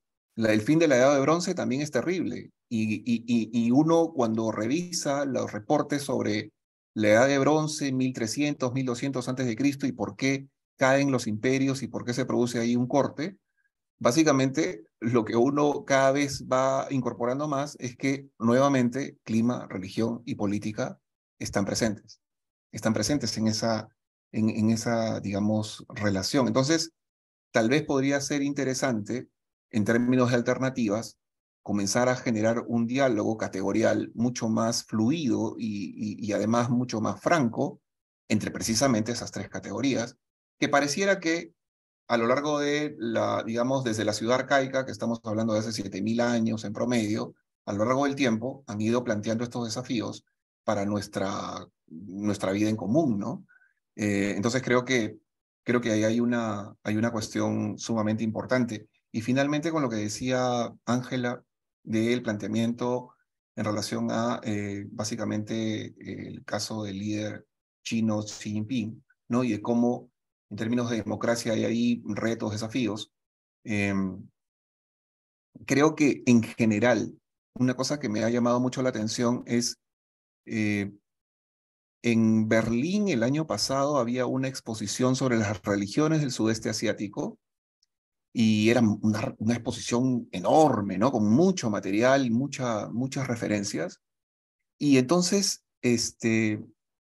ahora el sudeste asiático y Oriente, ¿no? La relación entre Medio Oriente y Sudeste Asiático termina siendo el fiel de la balanza en las relaciones geopolíticas, ¿no? Entonces, yo no creo que sea solamente con el caso de China, yo creo que en general, con estas culturas milenarias que ahora incorporan lógicas experimentales y desarrollan una serie de procesos que desafían y plantean retos claros a la democracia, o por lo menos como entendíamos la democracia, están surgiendo actores que, digamos, son dirimentes en el tablero geopolítico multipolar actual, ¿no? Una cuestión que fue muy ilustrativa para poder entender un poco esa perspectiva cultural donde se puede cruzar, digamos, tradiciones culturales muy antiguas, como por ejemplo la comida, con aficiones tecnológicas, con cuestiones que tienen que ver con tendencias represivas o autoritarias, todo ese combo que yo diría no está solamente ubicado en una parte del mundo. Me da la impresión que estos elementos comienzan a fluir y a encadenarse con diferentes lógicas en diferentes lugares. Nos sorprenderíamos mucho, revisando a detalle las redes sociales, de cómo están presentes, por ejemplo, en el espacio occidental, y a veces no lo asumimos tan claramente. Y lo que me llamó la atención fue esto de una joven que subía videos de su novio en el TikTok, que hacía maniobras en la bicicleta, y que los investigadores de un espacio alemán los invitan para que les informen sobre todo lo que hacían con sus datos personales en la red TikTok, ¿no? Y les muestran, ¿no? Y les dicen, bueno, mira, todo eso hacen con tus datos, ¿no? Y los chicos están mirando y se quedan pasmados, pues, y dicen, caramba, esto es terrible. Entonces, cuando le preguntan, bueno, ahora que ya sabes esto, ¿cuál es tu apreciación? ¿Qué nos puedes decir? Entonces, la chica dice lo previsible, ¿no? La joven dice, bueno, esto es terrible, esto realmente no me lo esperaba, estoy espantada. Se queda un rato muda y al momento rápidamente dice, bueno, pero yo creo que va a pasar un rato y me voy a olvidar de esto y voy a seguir haciendo mis videos en TikTok.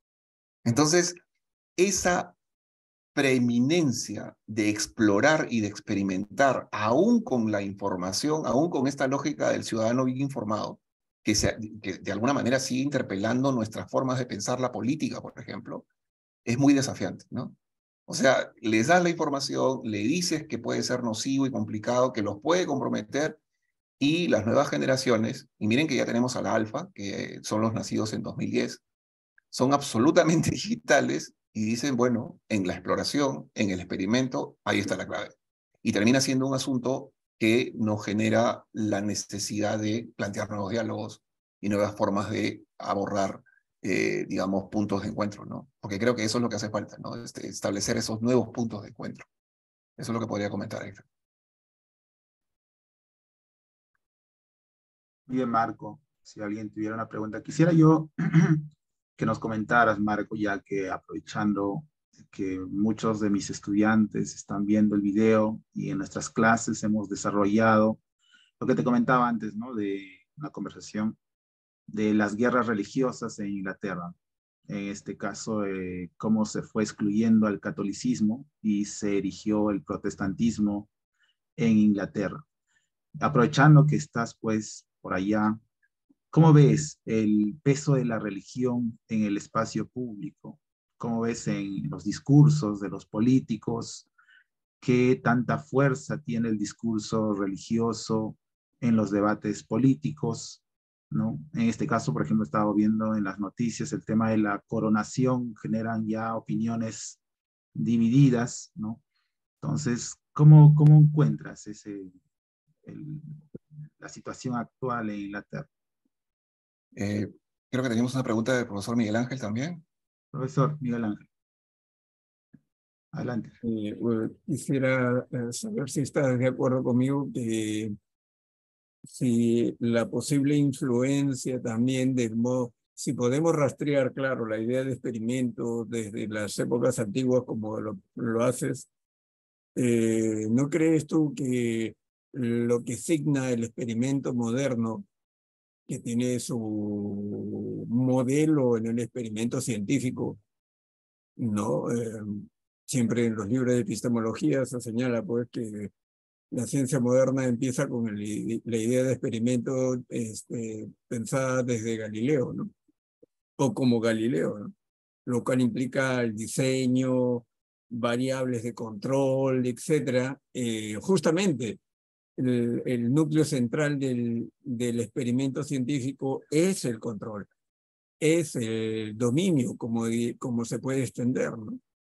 Entonces, un poco estirando alguna idea que también lanzó Eiffel, donde hay dominio, el dominio es sobre algo, ¿no? Sobre algún aspecto de la realidad. Eh, Obviamente que sabemos que esta idea también puede ser equiparada con esta idea de saber es poder, ¿no? La idea de experimento no es simplemente para, bueno, pues veamos a qué nos conduce esto, sino ya un experimento tipo la ciencia implica la pretensión de dominio.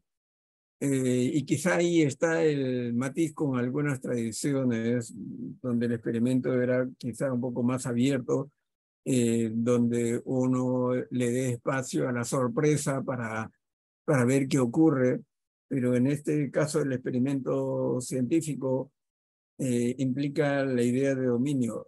Y con esto termino. Kant en el segundo prólogo de su crítica a la razón pura dice pues que la diferencia de acercarse a la naturaleza del mundo antiguo con el mundo moderno es la siguiente.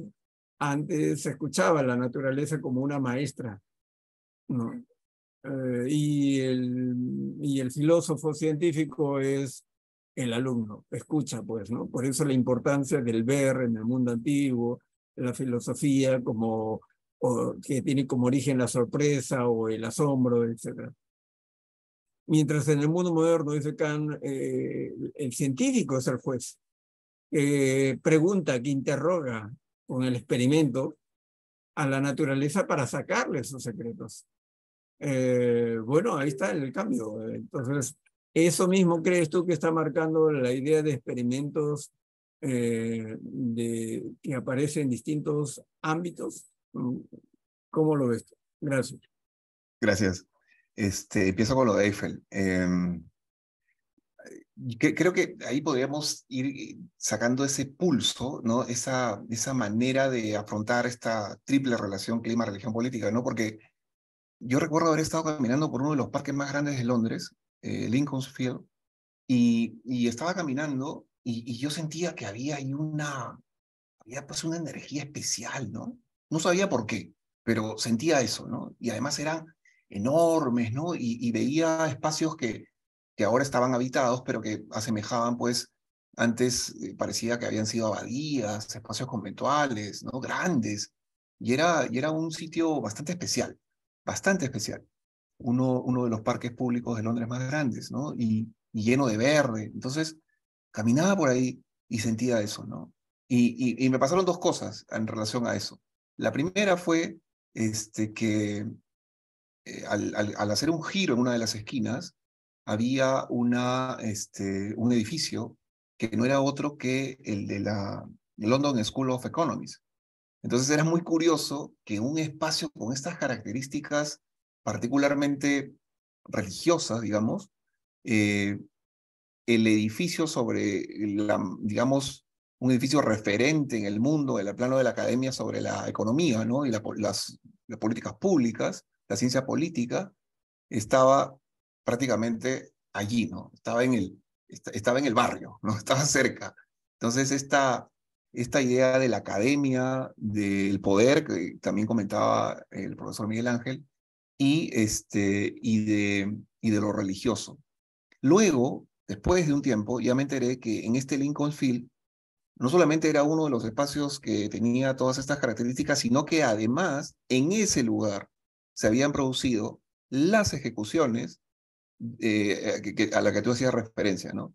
De las conspiraciones de siglos anteriores, siglo XIV, siglo XVI, ya todos los conspiradores que en algún momento habían querido develar a alguien en el trono, que habían querido generar alguna revuelta, que tenían estas dificultades porque eran de confesiones religiosas distintas o porque las alianzas reales iban en una línea que ellos consideraban que no era la adecuada, siempre en esta dinámica político-religiosa terminaban en Lincoln Fields.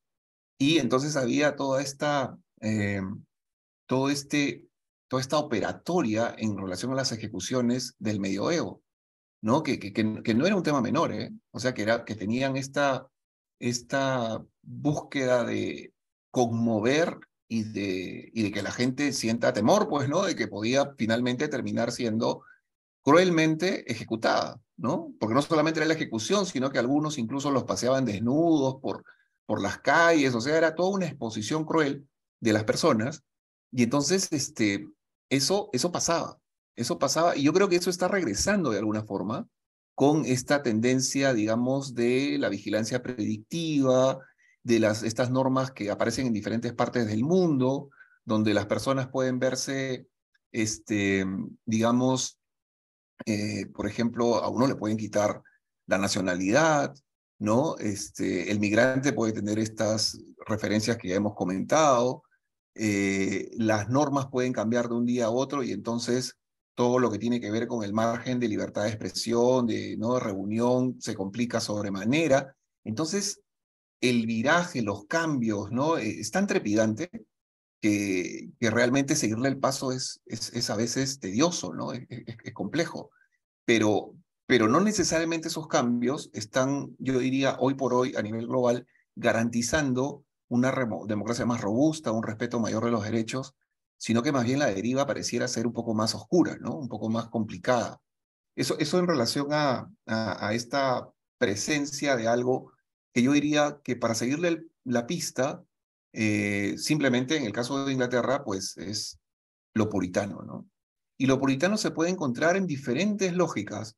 Puede uno encontrarlo en una banca, donde en una banca uno se sienta, pues normalmente, no es lo que hacemos siempre en nuestros países latinoamericanos, pero la banca acá puede ser intervenida. Es decir, se le pueden poner recordatorios de alguien que murió y se le puede poner flores a alguien que recientemente murió en la banca, ¿no? Entonces las bancas son espacios donde se produce esa relación, muy distinta a las bancas alemanas, ¿no? Que me llamaron la atención también, donde la referencia más era a algo así como esta banca es la banca del pueblo, ¿no? O esta banca se hizo porque tal asociación, ¿no? la puso allí, cosas así. Pero en Inglaterra esta idea del espacio individual es tan fuerte, ¿no? De lo propio, de la propiedad privada, ya sabemos que eso tiene siempre un aparejo importante por estos lares, que lo de la banca me resultó muy llamativo, además de las lápidas en los parques también. O sea, lápidas antiguas en parques públicos, donde la gente va con sus hijos, que las parejas se besan, ¿no? En los parques públicos hay lápidas antiguas porque eran antiguos espacios religiosos, antiguos cementerios religiosos que ahora tenían esa connotación pública, pero las lápidas estaban ahí y uno las podía ver. Eso también me llamó bastante la atención. La verdad es que también vi a agricultores, acá le llaman los farmers, en espacios, digamos, donde hacían todo este tema de lo artesanal, mercados artesanales. La primera vez que lo vi dentro de una iglesia, porque lo he visto en diferentes lugares de las ciudades, pero dentro de la iglesia ha sido también aquí, en Inglaterra. Entonces, una sociedad profundamente religiosa, ¿no? Desde sus bases. Y claro, eso explica también por qué los colonos ingleses a los norteamericanos le transmiten ese sentimiento, ¿no? Y cómo hay esa relación y por qué Estados Unidos es tan profundamente religioso también. Eso es lo que podría comentar sobre lo que decía Eiffel. Y en relación a lo que decía el profesor Miguel Ángel, todo este tema del dominio, el control, ¿no? Durante siglos.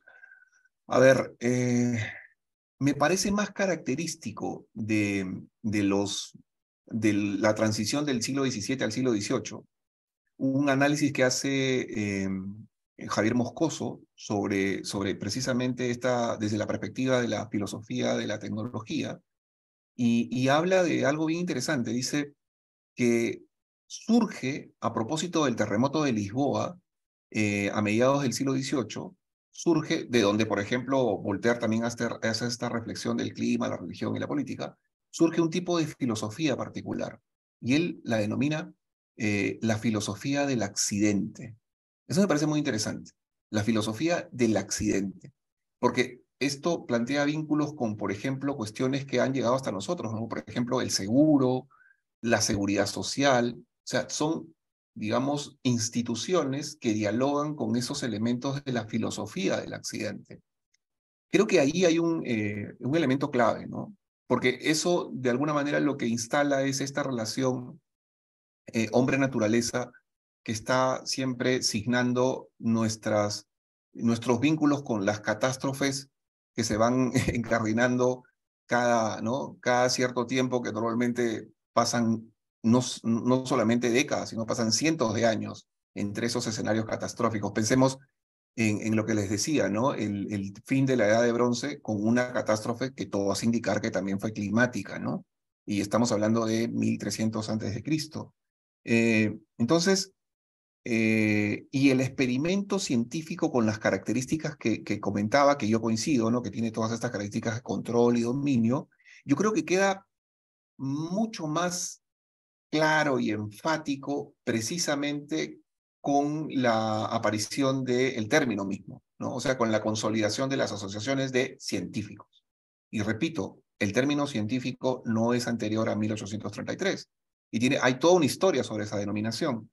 Entonces, la manera como pensamos el experimento científicamente creo que dialoga con la constitución de la propia palabra. Y creo que las perspectivas desde la epistemología, de la filosofía, de la ciencia, me da la impresión que habría que reevaluar algunas cosas, ¿no? Porque, por ejemplo, si pensamos en el dualismo epistemológico, uno perfectamente podría pensar en el Sócrates de Fedro, ¿no? Cuando dice, de las plantas, de las piedras, ¿no? De la naturaleza, yo no aprendo nada. Yo solo aprendo de la conducta de los hombres, de la ciudad. Y eso fue en Atenas, ¿no? Eso es Atenas griega. Y curiosamente, ahí hay un quiebre paradigmático, porque anteriormente había una visión que tenía esta impronta religiosa, donde el templo era muy importante, el médico formaba parte del templo, y tenía una visión mucho más holística, ¿no? Por ejemplo, para cuestiones que aparecen en la Biblia, como la presencia de los apóstoles que están mirando a las estrellas, ¿no? Y entonces Jesús les dice algo así como, Galileos, ¿qué hacen mirando al cielo? Una cosa así, ¿no? Esa disposición de la vigilia nocturna mirando a las estrellas es muy antigua. No es ni siquiera judía, mucho menos griega. Eso es antiguo, es de las culturas antiguas, es de la edad de bronce, es del club de las grandes potencias, ¿no? Donde los mesopotámicos tienen bastante que decir. Y esos son miles y miles de años antes. Entonces, esos vínculos con el origen de la vida, nuestro vínculo con la naturaleza, la manera como ser más armónicos, dialogan con esas tradiciones culturales, religiosas y políticas que son bastante más antiguas que el legado griego. Entonces, me da la impresión que parte de la redefinición, ¿no? de la, digamos, de la reestructuración de nuestros vínculos con nuestro entorno, ¿no? Pasan por quebrar un poco, y ahí estaba pensando el otro día, yo me acuerdo, profesor Miguel Ángel, que usted me recomendó a Pessoa, me acuerdo mucho, ¿no? Y recuerdo haberlo citado en algún texto que le mostré alguna vez. Y entonces Pessoa hace una crítica en clave poética de Heidegger, ¿no? Y lo hace hablando de que no somos interior, que somos exterior, ¿no? Precisamente porque el estar ahí, ¿no? Hace una crítica muy, muy bonita en clave poética de ese Dasein que a él, pues, no, particularmente no lo compartía, ¿no? Y él decía, no somos interior, sino somos exterior.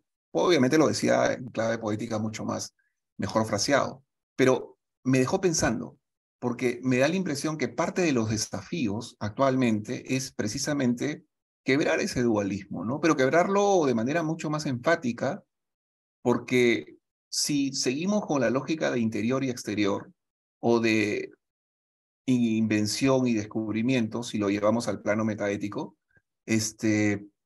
me da la impresión que lo que perdemos es precisamente esa gran oportunidad de pensarnos ni como interior ni como exterior, sino como pliegue, ¿no? Y muchas de las reflexiones, por ejemplo, de Samantha Frost, o por ejemplo de esta autora de la que hablábamos el otro día, ¿no? De la investigadora Hardaway, ¿no? También van en esa línea, ¿no? De pensarnos más en una lógica de pliegue articulador, de pliegue como parte de algo, y no en esta confrontación de protagonistas, ¿no? De nosotros versus ¿no? Lo de afuera, ¿no? Y que pareciera una compulsa que me hace acordar a los estudios de masculinidades, ¿no? O eres actor protagónico o eres actor de reparto, ¿no? Y parece que el propio Kant también, leyéndolo, yo decía, y me llamaba la atención, ¿no? Cómo a Kant le molestaba todo este elemento melodramático en el siglo XVIII, ¿no? Y decía a los niños, nada de estar enseñándole por el lado de la conducta, de la cosa de la emoción, para que ellos puedan, a partir de eso, ¿no? Generar una postura, ¿no? En términos morales, no, no, no, eso no. Y lo decía varias veces. Eso me llamó la atención. Hay un libro de Byung-Chul Han que siempre recuerdo que estudia eso, ¿no? Buen entretenimiento, donde habla de esa postura de Kant contra estos melodramas del siglo XVIII. Y lo curioso es que ahora, precisamente, cuando en algunos casos, por ejemplo, el pragmatismo kantiano ha pretendido dar algunas respuestas frente a estos problemas actuales, lo que me llamaba la atención es que esos melodramas que le molestaban a Kant están más vivos que nunca y además tienen en las redes sociales, en las plataformas digitales, vehículos exponenciales para precisamente hacer eso que a Kant le molestaba tanto, ¿no? De a través de la emoción ejemplarizadora, ¿no? Buscar que las personas se comporten de manera adecuada y sean respetuosos y sean buenos ciudadanos finalmente. Eso era un poco lo que estaba pensando cuando traía a colación lo de Kant, ¿no? Creo que en relación al experimento, en este momento, certezas no las vamos a encontrar. Me da la impresión que hay una serie de compuertas abiertas y creo que en esa lógica vamos a ganar más no planteando una mirada reticente, ¿no? O de plano sancionadora, sino de tratar de ocultar, de recobrar vínculos, ¿no? De pensar esto desde lo que sentimos, ¿no? Desde las conexiones más profundas, desde la revalorización de muchos elementos que a veces los hemos considerado deleznables o poco útiles, como por ejemplo los vínculos con lo natural, ¿no? Y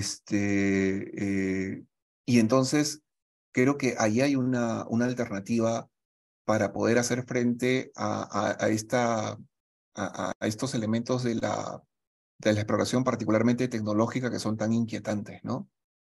Porque todo el tiempo estamos explorando. O sea, lo tecnológico nos plantea una exploración que hace que desde los servicios hasta la comida, ¿no? En la calle, muchas cosas implican interactuar con una pantalla, con una máquina, con un aparato, con lo que sea. Y la interacción al margen de eso cada vez es más rara, bizarra, ¿no? Y entonces, y muchas veces es tan atrayente ese vínculo que olvidamos que las claves nuevamente están instaladas de manera milenaria en esto que Voltaire refería de pensar el clima o la naturaleza, ¿no? La religión o también esta relación con las tradiciones culturales, ¿no? Antiguas, y la política también en los nuevos enclaves que va generando, ¿no? Las nuevas manifestaciones que nos muestra que creo que son de recomposición, ¿no? Me parece que era un periodista de CNN que le hizo una vez una pregunta al presidente Castillo y le dijo, ¿no? Le estaba preguntando algo y el presidente, creo, Castillo le dijo algo así como, bueno, pero yo estoy aprendiendo aquí, ¿no? Este es como un ensayo y error.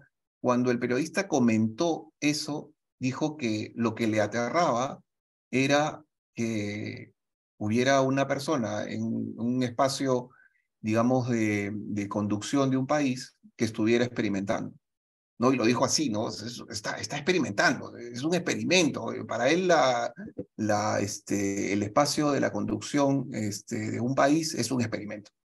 Y lo curioso, desde mi punto de vista, es que esa es precisamente la característica de los tiempos. Todo es experimento. Y eso ya lo decían incluso los artistas hace 100 años, creo que hay uno, Rodchenko, que hablaba de eso, ¿no? De que todos somos experimento y los humanos somos experimento. Y tal vez en el plano político lo que se hace normalmente es ser cada vez más experimentales, pero nunca decirlo, ¿no? Nunca afirmarlo y nunca sostenerlo, pero siempre hacerlo. Y eso es algo que en el término de la política uno lo puede haber visto también más de cerca, que tal vez sea mi caso, ¿no?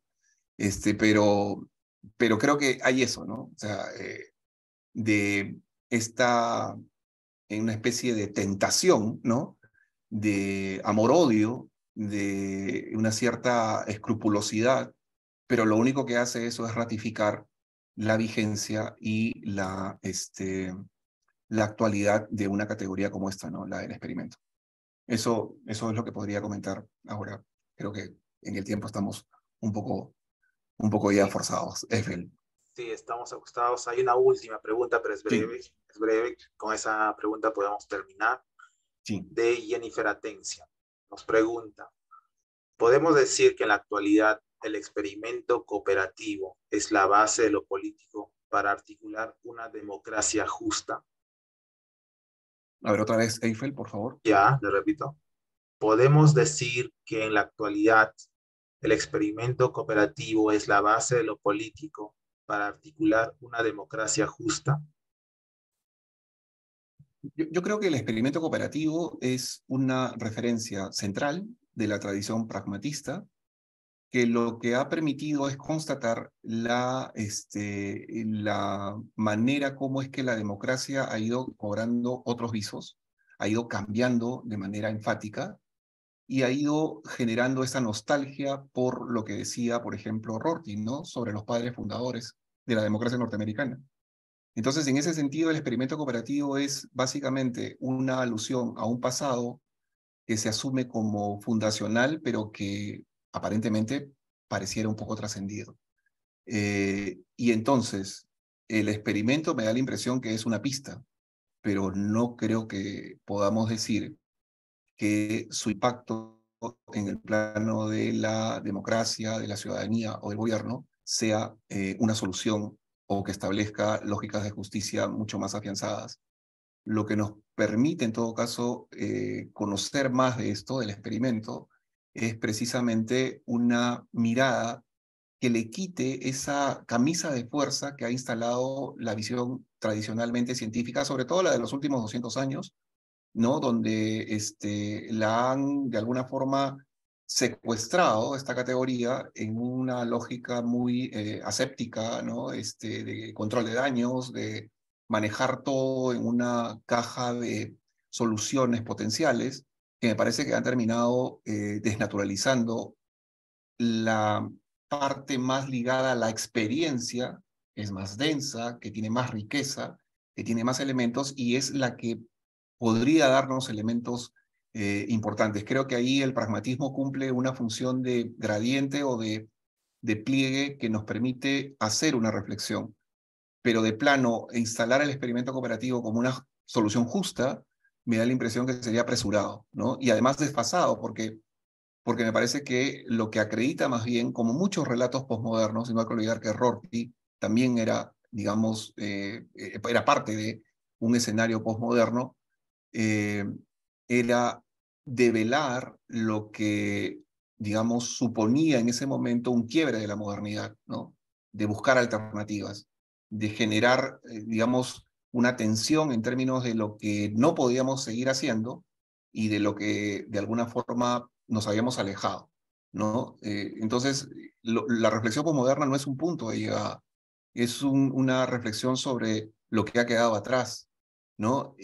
Y ahí creo que también puede haber dificultades cuando, por ejemplo, queremos que reflexiones posmodernas asociadas a el género, por ejemplo, o reflexiones feministas que dialogan con el lenguaje y con la deconstrucción, sean soluciones, cuando en realidad no fueron formuladas como soluciones, fueron formuladas para develar algo que se asumía injusto, complicado o que había que trascender.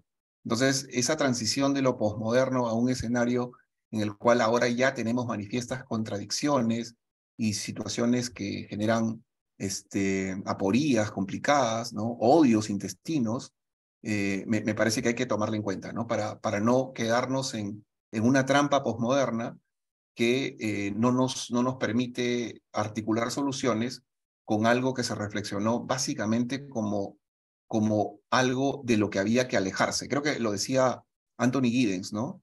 Decía algo así como que las sociedades emancipatorias eran básicamente sociedades en las cuales uno lo que tenía claro era del lugar de donde debía alejarse, pero no tenía claro a dónde iba a arribar, qué cosas iban a constituirse o generarse. Lo que tenía claro es de dónde tenía que alejarse.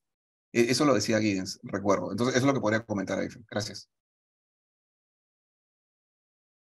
Muy bien, bien, más bien gracias a ti, Marco, por tu brillante exposición. Nos ha generado muchas ideas y cierto debate al respecto. Bueno, Gracias. agradecer también a los presentes y seguir pues invitándoles a nuestros siguientes eventos de los días sábados de nuestro grupo de investigación, filosofía y liberación de la Universidad Nacional Mayor de San Marcos. Muchas gracias por su atención. Muchas gracias a todos y a todas. Gracias. Gracias. Gracias. Gracias.